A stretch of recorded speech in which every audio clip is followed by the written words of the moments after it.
అందరికీ వందనాలు. దేవుని నామానికి మహిమ కలుగును గాక.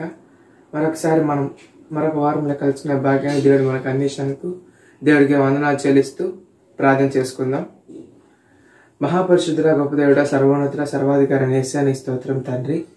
ఈ వారం అంతా మనకి క్షేమంగా కాచి కాపాడే ప్రభా, వాక్యం చెప్పే భాగ్యాన్ని నాకు, వాక్యం వినే భాగ్యాన్ని వాక్య ప్రియులందరికీ మీరు ఇచ్చిన విధానం బట్టి నీకు వందనాలు చెల్లిస్తున్నాను తండ్రి. మరొకసారి మీ వాక్యం అందించిపోతున్నాగా తండ్రి, మీరే నాలో ఉండి మాట్లాడి ఎంతమంది అయితే వాక్యం శ్రద్ధగా వింటున్నారు ప్రతి ఒక్కరు కూడా ప్రభా వాళ్ళ జీవితంలో ప్రభా వాక్యం ఫలించడానికి సహాయం చేసి ప్రభా వాళ్ళకు కూడా వాక్యంలో ఫలించడానికి మీరు సహాయం చేయమని ప్రార్థిస్తున్నాం తండ్రి. వాక్యం చెప్తున్న నాతో కూడా మీరే ఉండే ప్రభా, నేను కూడా వాక్యాన్ని అనుసరించి నడుచుకోవడానికి సహాయం చేయమని ప్రార్థిస్తూ ప్రతి ఒక్కరు ఏ ఒక్కరు కూడా అశ్రద్ధ చేయకుండా శ్రద్ధ పెట్టి వినడానికి సహాయం చేయమని యేసు నామమున వేడుకున్నాం తండ్రి, ఆమేన్. అందరికీ వందనాలు. దేవుని నామానికి మహిమ కలుగును గాక. ఈ దినం మనం వార్తలు చూసుకున్నట్లయితే అనేక మంది ఎంపీలు మంత్రులుగా ప్రమాణ స్వీకారం చేసి ఉన్నారు. సుమారు ప్రధాని మోదీతో పాటు 78 మంది మంత్రులుగా ప్రమాణ స్వీకారం చేసి ఉన్నారు. ఇప్పుడు మనం తెలుసుకున్నట్లయితే ఒక ఎంపీ ఒక మంత్రిగా తయారు చేయబడాలంటే అతని క్వాలిఫికేషన్స్ ఏ ఉండాలి? అతడు పార్టీ అధినేత కంట్లో పడాలి. మొదటిగా అతడు ఆ మంత్రిత్వ శాఖని చక్కగా నడిపించగలడు అనే నమ్మకం ఆ ప్రధాని మంత్రికి ఎప్పుడైతే వస్తుందో అప్పుడే ప్రధానమంత్రి కానీ ఆ పార్టీ అధ్యక్షుడిగా ఉన్న వ్యక్తి అతని దేశం మొత్తానికి ఒక శాఖనిచ్చి ఆ శాఖని అతని మంత్రిగా చేస్తాడు. ఇప్పుడు మనం తెలుసుకున్నట్టయితే ఎవరికంటే వారికి మంత్రి పదవి ఇవ్వరండి. మొదటిసారి ఎంపీగా గెలిచిన వ్యక్తికి ఇలాంటి వారికి అంతా చాలా తక్కువగా మంత్రి పదవి ఇస్తూ ఉంటారు. ఎలాంటి వారికి మంత్రి పదవి ఇస్తారంటే అపారమైన అనుభవం, అపారమైన జ్ఞానం, ఆ శాఖను హ్యాండిల్ చేయగలడు అనే ఒక నమ్మకం ఉన్న వ్యక్తికి మాత్రమే మంత్రి పదవి ఇస్తారు. కానీ మన దేవుడు మాత్రం అలాంటి వారు అనేక మందికి అనేకమైన కీలకమైన పదవులు ఇచ్చి ఉన్నాడు. ఎన్నిక లేని వారిని ఎన్నుకునే దేవుడు మన యేసయ్య. కానీ ఎంపీలు అయితే అనేక మంది ప్రజలకు అంటబడి అనేక మంది ప్రజలలో ఉండి ఎన్నిక చేయబడినవారు. కానీ ఎన్నిక లేని వారిని కూడా ఎన్నుకునే దేవుడే మన యేసయ్య. ఆ ఎన్నిక లేని వారు ఎవరో, ఎన్నుకున్నబడి వారు ఎవరో మనం బైబిల్ గ్రంథం చదువుకుందాం. బైబిల్ గ్రంథంలో మనం చదువుకున్నట్లయితే బైబిల్లో గిద్యోను అనే ఒక వ్యక్తి మనకు కనిపిస్తాడు. ఆ కాలంలో న్యాయాధిపతులు పరిపాలిస్తున్న ఆ కాలంలో ఇశ్రాయేలుకు రాజు అనేవాడు లేడు. ఇశ్రాయేలుకు రాజు లేని సమయంలో అనేక మంది రాజ్యాల వారు ఇశ్రాయేల్ వారు చేసిన తప్పులను బట్టి వాళ్ళని చెరపట్టుకొని పోయేవారు. దేవుడే వాళ్ళని ఇశ్రాయేల్ మీద పంపేవాడు. అలాగా మిద్యానీయులు అనే ఒక జనము ఇశ్రాయేలుని ఆక్రమించుకొని ఇశ్రాయేల్ దేశాన్ని ఆక్రమించుకొని వాళ్ళందరినీ చెరపట్టుకొని పోయే సమయంలో దేవుడు గిద్యోనుతో మాట్లాడతాడు.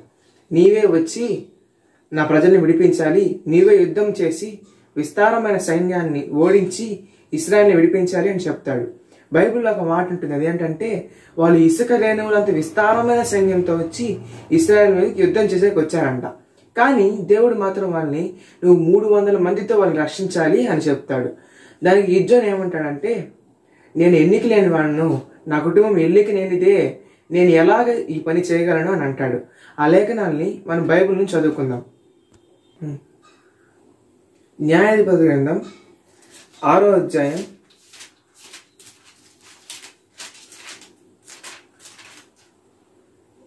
15వ వచనం మనం చదువుకుందాం. Judges chapter 6 verse 15. అతడు చిత్తము నా ఏలినవాడ, దేని సహాయం చేత నేను ఇశ్రాయేలును రక్షింపగలను? నా కుటుంబము మనష్షే గోత్రంలో ఎన్నిక లేనిదే, నా పితరుల కుటుంబములలో నేను కనిష్ఠునై ఉన్నానని ఆయనతో చెప్పాను. హల్లెలూయా. వాక్యం చదివినట్టయితే ఈ న్యాయాధిపతుల గ్రంథంలో గిద్యోను ఏమంటున్నాడంటే, మనష్షే గోత్రంలో అందరికంటే కనిష్ఠుడను, అందరికంటే నేను చిన్నవాడిని ప్రభువా, నేను ఎలాగ నీ సైన్యాన్ని విడిపించగలను? నేను ఎలాగా ఇంత గొప్ప సైన్యాన్ని ఓడించి ఇశ్రాయేలుకి రక్షణ చేకూర్చగలను అని గిద్యోను అంటున్నాడు.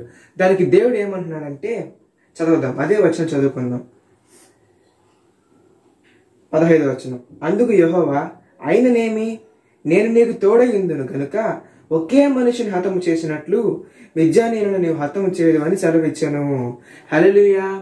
దేవుని తోడు గాని ఎన్నిక లేని వారిని ఎన్నుకునే దేవుడు ఆయన. కాబట్టి ఎన్నిక లేనప్పటికీ కూడా దేవుని తోడు గాని మనకు ఉండగలిగినట్లయితే మనం ఎంత పెద్ద రాజ్యాన్నైనా ఎంత పెద్ద సమస్యనైనా మనం ఓడించగలం. బైబిల్ గ్రంథంలో మనం చదివినట్లయితే మొట్టమొదటిగా అనేక మంది జనాలు వచ్చి ఏం జరుగుతుందంటే యుద్ధానికి వస్తారు. కానీ దేవుడు ఏం చెప్తారంటే, వీళ్ళు చాలా ఎక్కువ మంది, వీళ్ళని చాలా మందిని భయపడే వాళ్ళు ఎవరున్నారో వాళ్ళు పంపించామని చెప్తాడు. అలా చెప్పినప్పుడు 20,000 మందికి పైగా ఆ యుద్ధాన్ని వదిలేసి వెళ్ళిపోతారు. మిగిలింది 10,000 మంది మాత్రమే మిగులుతారు. ఆ 10,000 మందిలో కూడా దేవుడికి వారికి ఒక పరీక్ష పెడతాడు. నది దగ్గరికి వెళ్ళి నీళ్లు తాగమంటాడు. ఆయుధములు కింద పెట్టకుండా ఎవడైతే నీళ్లు తాగుతారో వాళ్ళని మాత్రమే యుద్ధానికి ఎన్నిక చేయమని చెప్తాడు. అలా చేసిన వారు కేవలం 300 మంది మాత్రమే. 300 మంది ఎక్కడ? ఇసుక రేణువులంత విస్తారమైన సైన్యం ఎక్కడండి? అంత గొప్ప సైన్యాన్ని ఓడించడానికి దేవుడు ఈ గిద్యోని వాడుకున్నాడు. గిద్యోని గురించి శత్రువులే చెప్పుకొని భయపడుతూ ఉంటారు. ఆ లేఖనాన్ని మనం చదువుకుందాం. న్యాయాధిపతుల గ్రంథం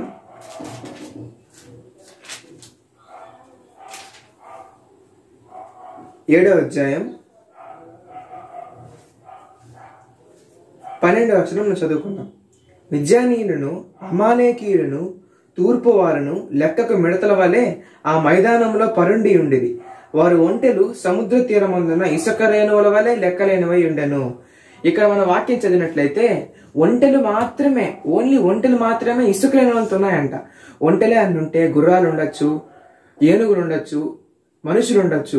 ఎంత గొప్ప సైన్యం అండి! అంత సైన్యాన్ని ఓడించడానికి దేవుడు గిద్యోనికి సహాయం చేశాడు.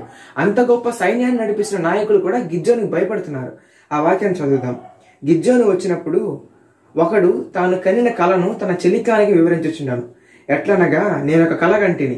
అదేమనగా, యవల రొట్టె ఒకటి మిద్యానీయుల దండులోనికి దొర్లి ఒక గుడారమునకు వచ్చి దాన్ని పడగొట్టి తలకిందు చేసినప్పుడు ఆ గుడారము పడిపోయినని చెప్పాను. అందుకు వాని చెలికాడు, ఇది ఇశ్రాయేలుడైన యోవాషు కుమారుడు గిద్యోను ఖడ్గమే గాని మరి ఏమీ కాదు. దేవుడు మిద్యానీయులను ఈ దండంతటిని అతని చేతికి అప్పగింపబోచున్నాడని ఉత్తరం ఇచ్చెను. హల్లెలూయా. ఇక్కడ మన వాక్యం చదివినట్లయితే దేవుడు మిద్యానీయులందరినీ కూడా ఈ యొక్క గిద్యోనికి అప్పగించబోతున్నాడని వాళ్ళకి కూడా తెలిసింది. అంత గొప్పగా ఎన్నిక లేని వాడనే అని చెప్పిన ఈ గిద్యోనుని దేవుడు గొప్ప సైన్యాన్ని నడిపించి ఇశ్రాయేలుని తిరిగి తమ స్వాతంత్రంగా బతకడానికి దేవుడు నడిపించాడు. మనం లేఖనాల నుంచి 2వ వ్యక్తి గురించి చదువుకుందాం. మత్తయి రాసిన సువార్త 1వ అధ్యాయం 5వ వచనం. Matthew chapter 1:5. నయస్సోను సల్మానుని కనెను, సల్మాను రాహాబునందు బోయజును కనెను. హల్లెలూయా. ఈ వంశావళి మనం ఎందుకు చదివామంటే, ఈ వంశావళిలో మొట్టమొదటిగా కనిపిస్తున్న స్త్రీ పేరు రాహాబు. ఈ రాహాబు అనే ఆమె ఒక వేశ్య, ఎరికో పట్టణంలోని ఒక వేశ్య. ఎరికో పట్టణానికి యెహోషువ వేగులు వారిని పంపినప్పుడు వారిని దాచిపెడుతుంది. కాబట్టి ఈమె యుద్ధంలో ఎరికో వారితో చనిపోకుండా ఈమె రక్షించబడుతుంది. ఈ రాహాబు ఎన్నికలేనిదే. ఈ రాహాబు అసలు వారిని కాపాడకపోయి ఉంటే ఆమె ఎవరో కూడా మనం చదివే వారం కాదు. అట్లాంటిది ఆమె వాళ్ళని కాపాడింది కాబట్టి దేవునికి ఇష్టకరమైన సహకారం, దేవుని సేవ ఆమె చేసింది కాబట్టి దేవుడు ఆమెను ఎన్నుకొని యేసుక్రీస్తు జన్మించిన వంశావళిలో ఆమెను చేర్చాడు. ఈ రాహాబు వలనే బోయజు అనే ఒక వ్యక్తి జన్మిస్తాడు. ఆ బోయజు వలనే రూతు, ఆ రూతు నుంచి ఓబేదు, ఆ ఓబేదు కుమారుడైన యెషైకి దావీదు జన్మిస్తాడు. ఈ దావీదు యొక్క సంతానంలోనే యేసుక్రీస్తు వారు వచ్చినట్లుగా మనకు తెలుస్తుంది. అలాగే ఇంతకుముందు చెప్పిన రూతు అనే ఒక స్త్రీ కూడా, ఈమె మోయాబీరాలు. మోయాబీరాలు అనే ఈ రూతు నయోమి అనొక స్త్రీ తన భర్తతో కూడా మోయాబు దేశానికి వెళ్ళినప్పుడు తన ఇద్దరు కుమారులకి, నయోమి యొక్క ఇద్దరు కుమారులకి ఒక కుమారునికి ఈమె భార్యగా వస్తుంది. ఇద్దరు ఉంటారు, రూతు, ఓర్పా. ఈ ఓర్పా అనే ఆమె మాత్రం ఓర్పు లేకుండా నయోమిని వదిలి తన ఇంటికి వెళ్ళిపోతుంది. నయోమి చెప్పగానే ఆమెను వదిలి వెళ్ళిపోతుంది ఇంకొకరిని పెళ్లి చేసుకోవడానికి. అదే రూత్ అయితే, నేను నిన్ను వదలను, నిన్ను విడిచిపెట్టను, ఖచ్చితంగా నీ వెనకే వస్తాను అంటూ రూతు నయోమి వెంటే వస్తుంది. కాబట్టి ఈ రాహాబు, ఈ రూతు, వీళ్ళిద్దరూ కూడా ఎన్నిక లేని వారే, అసలు మనకి పరిచయం లేని వారే. మోయాబీ స్త్రీ ఒకటి అయితే ఎరుకో పట్టణానికి చెందిన స్త్రీ ఒకటి. మోయాబీలు పాపం చేసిన వారే, ఎరుకో ఉన్న పట్టణం కూడా శపితమైన పట్టణంగా మనకు తెలుస్తుంది. ఈ ఇద్దరు కూడా శాపగ్రస్తమైన వారైనప్పటికీ దేవుడి చేతికి వారు దొరికారు గనక, దేవుడికి ఇష్టకరంగా వారు జీవించారు గనక, ఎన్నిక లేని వారైనప్పటికీ ఆ మహాప్రభు అయిన యేసుక్రీస్తు వారి వంశావళిలో వారు చేర్చబడ్డారు. మనం కూడా తెలిసో తెలియకో దేవుని సేవ చేస్తూ దేవునికి ఇష్టకరంగా మనం జీవించగలిగినట్లయితే దేవుని మనం ఉపయోగకరంగా మార్చుకుంటాడు. 3వ వ్యక్తి గురించి, నూతన నిబంధనలో ఉన్న ఒక వ్యక్తి గురించి మనం చదువుకుందాం. 3వ వ్యక్తి ఎవరంటే మనందరికీ సుపరిచితమైన పౌలు గారు, అపోస్తలుడైన పౌలు గారు. దేవుడు మొట్టమొదటిగా 12 మంది అపోస్తలులను ఎన్నుకున్నాడు.